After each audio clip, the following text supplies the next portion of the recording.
Halo semua, balik lagi dengan saya Rizky. Kali ini kita akan ngebahas OS bikinan anak bangsa nih. Yap, ini adalah Nusantara Project versi V3.4 dengan kode name Rawon. Kemarin saat kita bahas Nusantara Project yang versi 4, cukup banyak peminatnya. Dan di beberapa komentar itu ada yang bilang bakal bagus nih jika brand HP lokal bekerja sama dengan developer OS Nusantara Project. Jadi nanti brand HP lokal akan dipakein OS Nusantara Project bikinan anak bangsa ini. Saya setuju sih dengan hal ini, secara Nusantara Project memiliki performa yang lumayan juga. Tapi hal ini bukan berarti semua versi Nusantara Project memiliki performa yang bagus ya guys. Nah, lalu bagaimana nih performa Nusantara Project versi 3.4 yang baru dirilis oleh Nusantara Project yang akan kita bahas saat ini? Oke, perkenalkan ini adalah Nusantara Project versi V3.4 Rawon. OS ini menggunakan base Android 11 dengan kernel yang digunakan yaitu 4.4.274 dari Darkona. Dua hal yang saya suka dari OS ini yaitu baterainya awet dan suhu HP-nya adem. Oke, pertama di sini kita bahas dulu di bagian tampilan. Untuk tampilan di sini tidak jauh dengan OS versi sebelumnya ya guys. Di sini masih khas banget dengan AOSP. Mulai dari status bar, kemudian volume bar, recent apps, dan di display bagian settingnya. Jujur saya pribadi kurang suka dengan tampilan menu settingnya. Tampilannya itu terlalu rame guys menurut saya, karena saya suka yang simple-simple aja. Tapi itu kembali ke kesukaan masing-masing sih.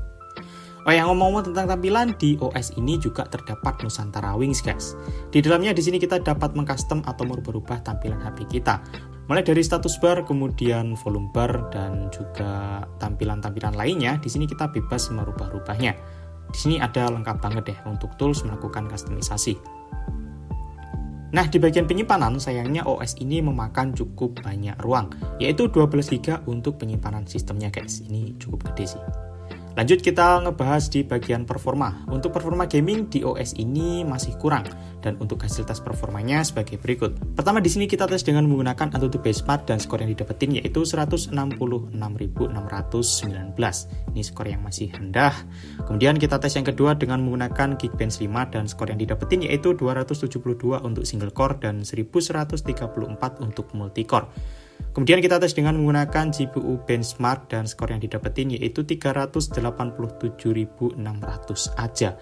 Ini masih skor yang rendah. Kemudian kita tes dengan menggunakan CPU throttling dan berikut hasilnya.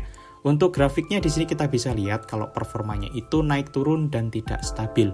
Untuk performanya maksimal ada di 127,022 GB, rata-ratanya ada di 107,206 GB dan minimalnya ada di 92,217 GB. Memang sih untuk performa maksimalnya di sini tinggi banget, tapi di performa rata-rata dan performa paling rendahnya di sini jelek guys. Lanjut kita obrolin di gaming experience-nya. Saat saya mainkan Asphalt 9 di sini mantap banget guys, dia lancar dan tidak pernah saya menemukan adanya frame drop parah. Mungkin cuma nge-lag titis aja 0, sekian detik gitu guys. Dan untuk FPS meter di sini dia stabil ada di 28 hingga 30 FPS. Saya pakai main game ini hingga beberapa ronde masih oke kok, masih berjalan dan saya tidak pernah menemukan adanya force close di game ini.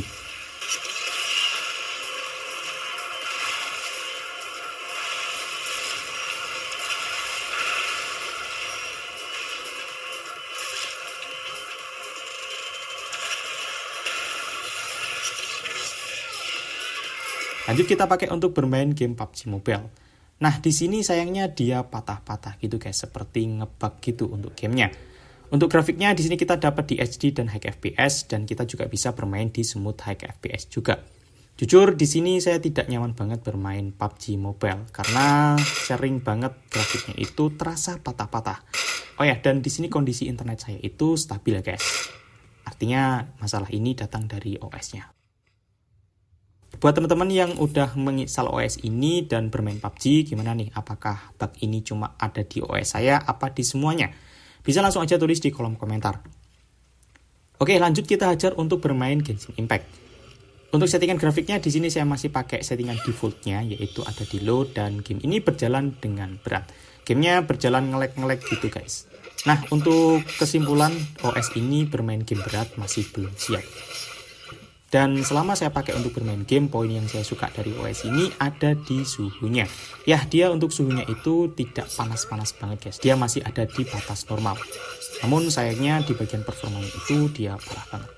Dan untuk bug sendiri, sampai video ini dipublikasikan, saya masih belum menemukan adanya bug di OS ini. Semuanya masih berjalan dengan normal di device saya, guys. Mungkin dari teman-teman yang menemukan bug, bisa langsung aja tulis di kolom komentar. Lanjut untuk penginstalan, pertama di sini kita masuk di recovery dan saya menggunakan OrangeFog Recovery. Kemudian di sini kita masuk di web, kita pilih Delphic Judge Data System dan juga vendor. Kemudian kita swap untuk proses web datanya. Setelah proses web data selesai, di sini kita masuk di file dan kita bisa langsung aja pilih OS kita, guys.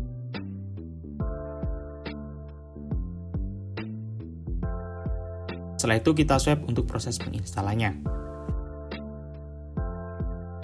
Setelah proses penginstalan, kita kembali lagi ke file dan kita pilih untuk file gaps-nya. Di sini saya pakai ini gaps.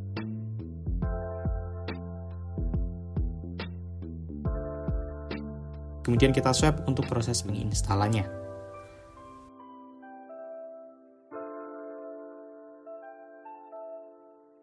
Oke, setelah proses penginstalan selesai, di sini kita bisa langsung pilih reboot system dan kita tunggu aja proses bootingnya selesai.